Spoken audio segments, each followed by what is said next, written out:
దేవుని ఘనమైన నామమునకు స్తోత్రములు.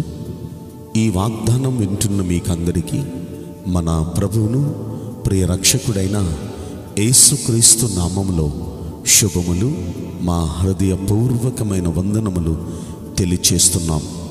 ఈరోజు దేవుని వాగ్దానం ఎఫెసీయులకు రాసిన పత్రిక 4వ అధ్యాయము 8వ వచనం.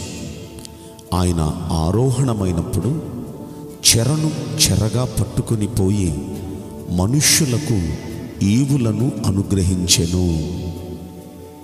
ఈ మంచి వాగ్దానం మంచి దేవుడైన యెహోవా మనందరి పట్ల నెరవేర్చునుగాక. ఆమేన్. ప్రియ దైవ జనాంగమా, ఈ వాగ్దానం వింటున్న మనందరికీ ఒక చిన్న మాట.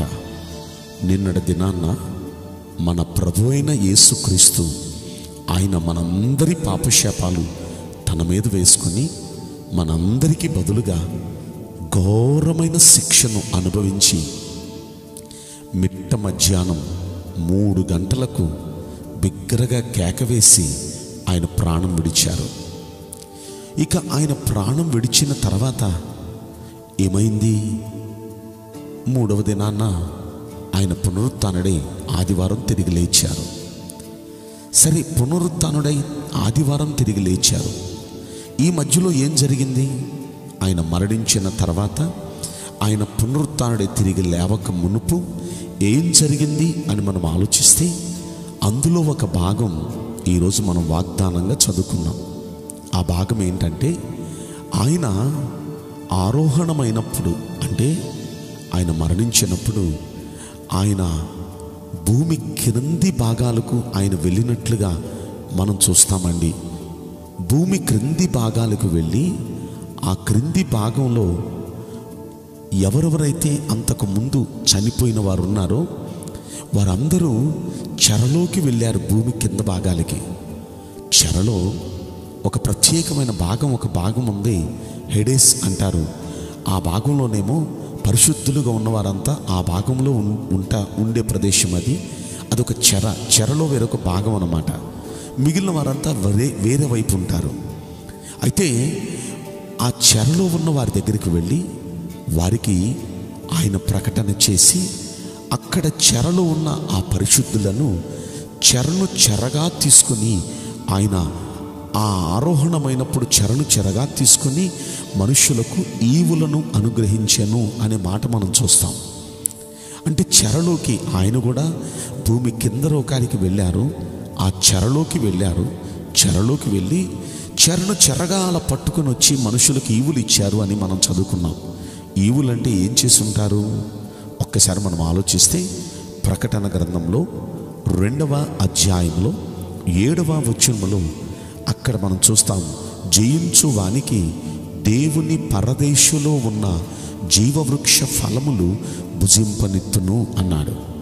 అంటే ఎవరైతే పాపాన్ని, లోకాశల్ని, శరీర ఉద్రేకాల్ని, సాతాను కోరికలను ఎవరైతే జయిస్తారో అలాంటి జయించే వారికి దేవుని పరదేశంలో ఉన్న జీవవృక్ష ఫలములను భుజింపనిత్తును అన్నారు. అంటే దాని అర్థం ఏంటంటే, ఎవరైతే పరిశుద్ధులుగా ఉన్నారో వాళ్ళందరికీ దేవుడు ఇచ్చిన మొదటి ఏంటంటే పరదేశం ఇచ్చాడు. ఆ పరదేశంలో వారికి జీవవృక్ష ఫలాలను ఇస్తున్నాడు. ఆయన పరదేశం ఇచ్చాడు అంటానికి మీకు ఇంకొక సాదృశ్యం నేను చెప్తాను. ప్రకటన గ్రంథంలో 14వ అధ్యాయంలో 13వ వచనంలో ఈ మాట మనం చూడొచ్చు. అంతటా ఇప్పటి నుండి ప్రభునందు మృతినందు మృతులు ధన్యులు అని రాయమని పరలోకం నుండి ఒక స్వరము చెప్పగా నేను వింటిని. నిజమే, వారు తమ ప్రయాసములు మాని విశ్రాంతి పొందుతురు, వారి క్రియలు వారి వెంట పోవును అనే ఆత్మ చెప్పుచున్నాడు అనే మాట మనం విన్నాం. ప్రియ దైవ జనాంగమా, అంతకుముందు పరిశుద్ధులుగా ఉన్నవారు కూడా వారు భూమి కింద లోకంలో, పాతాళంలో ఒక భాగంలో, హెడేస్ అనే భాగంలో వారు ఉండేవారు. కానీ ఇప్పుడు ఆ చెరలోనికి వెళ్ళాల్సిన అవసరం లేదు. దేవుడిచ్చిన మొదటి భాగ్యం ఏంటంటే, ఆ చెరను చెరగా తీసుకుని వెళ్ళి పరదేశును పెట్టి, ఇదిగో ఇక నుండి ప్రభువులో ఎవరైతే ఉండి చనిపోతారో వారంతా భూమి కింద లోకాలకి వెళ్ళాల్సిన అవసరం లేదు. భూమి పై లోకం అంట వారికి ఒక పరదేశును సృష్టించి, ఆ పరదేశులో అక్కడ జీవవృక్ష ఫలాలు, అక్కడ నిత్య ఆనందం, అక్కడ నిత్య సంతోషం ఉండే ఆ చక్కని అద్భుతమైన ఆ విశ్రాంతిలోనికి వారిని తీసుకుని వెళ్ళి అక్కడ ఉంచుతారు. నిజంగా ఇది ఎంత గొప్ప భాగ్యం. ఈవులను దేవుడు అనుగ్రహించాడు. అంటే అది ఎప్పుడు జరిగిందంటే యేసుక్రీస్తు చనిపోయిన తర్వాత, ఆయన తిరిగి లేవక మునుపు ఈ విధమైన చక్కని ఆ అవకాశాలు, మరికొన్ని అవకాశాలు కల్పించారండి. ఈ వాగ్దానం వింటున్న ప్రియ దైవజనాంగమా, అసలు ఆయన ఈరోజు ఏం చేశారు అన్న ఆ మాటలన్నీ మీరు తెలుసుకోవాలంటే, మరి ఈరోజు ఉదయం 10:30-11 గంటల ఆ సమయంలో మా లైవ్ ఛానల్లో మీకు ప్రోగ్రాం వస్తుంది. ఆ ప్రోగ్రాంలో, ఆ మీటింగ్లో దీని గురించి దాదాపు 1 గంట సేపు ఆ వివరణ మీకు ఇవ్వడానికి మేము సిద్ధంగా ఉన్నాం. అది దయచేసి మీరు కాసేపట్లో వచ్చే ఆ ప్రోగ్రాంను చూచి, ఆ వివరణ చూచి మీరు దేవుని సన్నిధిలో ఆయన ఇచ్చిన ఈవులన్నీ పొందాల్సిందిగా ప్రభుపేట మీ అందరికీ మనవి చేస్తున్నాం. మరలా చదువుకున్న ఈ వాగ్దానం దగ్గరికి మనం వస్తే, ఆయన సరిగా ఇదే రోజున ఆయన ఈవులను అనుగ్రహించారు. ఈ రోజున చెరలో ఉన్న మీకు, నాకు ఏ చెరలో ఉన్నాం? ఒకవేళ సాతాను చెరలో ఉన్నామేమో, ఒకవేళ ఆర్థిక ఇబ్బందులనే చెరలో ఉన్నామేమో, కుటుంబ సమస్యలనే చెరలో ఉన్నామేమో, బలహీనతలు, వ్యాధులు అనే చెరలో ఉన్నామేమో. ఏ విషయంలో మీరు చెర అనుభవిస్తున్నారో నాకైతే తెలియదు. చెరలో ఉన్న మీకు ఆయన ఇస్తున్న గొప్ప శుభవచనం ఏంటంటే, మీకు ఈవులను ఇవ్వబోతున్నాడు. అంటే బహుమానాలు ఇవ్వబోతున్నారు. ఆయన మీ చెర నుండి మీకు విడుదల ఇవ్వబోతున్నారు. మంచి పరిస్థితుల్లోనికి మీకు తీసుకురాబోతున్నారు. మంచి కార్యాలు మీలో ప్రతి జీవితంలో ఆయన చేయబోతున్నారు.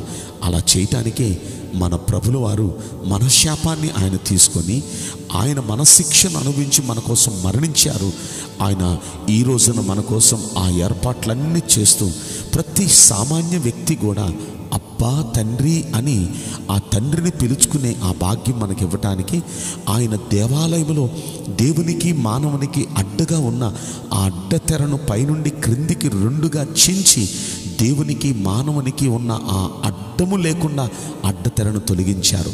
నిజంగా ఎంత గొప్ప భాగ్యం.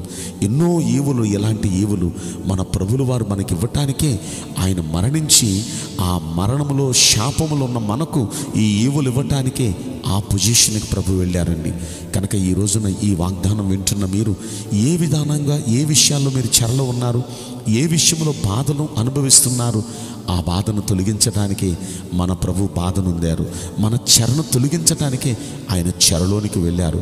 మనకున్న ఆ మరణ వేదన తొలగించడానికే ఆయన మరణ వేదనలోనికి వెళ్ళారు. కనుక మన పొజిషన్ ఆయన తీసుకొని, ఆయన ఆశీర్వాదకరమైన గొప్ప పొజిషన్ ఆయన మనకు అనుగ్రహిస్తున్నారు. ఆయనందు విశ్వాసం ఉంచి, ఆయనకు ఇష్టమైన జీవితం జీవిస్తూ, ఆయనను సంతోషపెడుతూ, చెర నుండి విడుదల పొంది దీవెనకరమైన పరిస్థితుల్లోనికి రావాల్సిందిగా మీ అందరికీ మనవి చేస్తున్నాను. మనందరము ప్రార్థన చేద్దాం. పరిశుద్ధుడా, ప్రేమగల యేసురాజా, మీ పరిశుద్ధ బంగారు పవిత్రమైన నామమునకు నిండు మనసుతో కోట్ల కొలదిగా స్తుతులు, స్తోత్రములు, వందనాలు చెల్లిస్తున్నాం. ప్రభువా, నిన్నటి దినాన్న మిట్ట మధ్యాహ్నం 3 గంటలకి మీరు ప్రాణం విడిచారు. ఆదివారం తెల్లవారుజామున మీరు తిరిగి లేచారు. అయితే ప్రభువా, ఈ మధ్యలో మీకేం జరిగింది, మీరేం చేశారు మా కోసం అనే సంగతులు కొన్ని మేము తెలుసుకున్నాం. చెర నుండి మాకు విడుదలిచ్చి ఈవులను, బహుమానాలను మాకు అనుగ్రహిస్తానికే మీరు ఆ చెరలోకి వెళ్ళారు అని మేము విన్నాం. మా కోసం మా చెరను తీసుకున్న దేవా, మా శాపం తీసుకున్న దేవా, మా శిక్షను తీసుకున్న దేవా, మీకు కృతజ్ఞతలు. మేము మీకు ఇష్టమైన జీవితం జీవిస్తూ మిమ్మల్ని సంతృప్తిపరిచే భక్తిని చేయుటకు మమ్మల్ని అందరినీ బలపరచమని, అలాంటి సిద్ధపాటును మా అందరికీ ప్రసాదించమని, ఈ వాగ్దానం వింటున్న ప్రతి జీవితంలో ఉన్న చెర నుండి విడుదలిచ్చి ఈవులను వారికి బహుమానంగా ప్రసాదించమని ఈ కొద్ది మనవులు నజరుడైన యేసుక్రీస్తు ప్రశస్తమైన నామములో మిక్కిలి వినయముతో ప్రార్థించి బ్రతిమలాడి వేడుకుంటున్నాం ప్రియ పరలోకపు తండ్రి. Amen. May God bless you all. Thank you.